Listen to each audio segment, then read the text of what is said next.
تو آپ کو بتاتے چلیں کہ محکمہ موسمیات نے بارشوں کی پیشگوئی کر دی ہے۔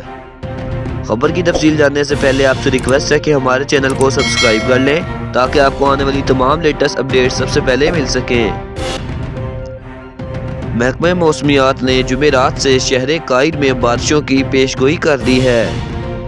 محکمہ موسمیات کی جانب سے جاری بیان میں کہا گیا ہے کہ جمعرات سے شہر میں بوندا باندی اور ہلکی بارشیں متوقع ہیں۔ محکمہ موسمیات کے مطابق بارش سے کراچی میں سردی کی شدت میں مزید اضافے کا امکان ہے۔ بیان میں بتایا گیا ہے کہ شہر کا موجودہ درجہ حرارت 17 ڈگری سینٹی گریڈ ریکارڈ کیا گیا ہے۔ کم سے کم درجہ حرارت 14 ڈگری سینٹی گریڈ ریکارڈ کیا گیا ہے۔ زیادہ سے زیادہ درجہ حرارت 26 سے 28 ڈگری سینٹی گریڈ رہنے کا امکان ہے۔ محکمہ موسمیات نے اپنے بیان میں کہا ہے کہ کل یعنی جمعرات سے شہر قائد میں بارشوں کی پیشگوئی ہے۔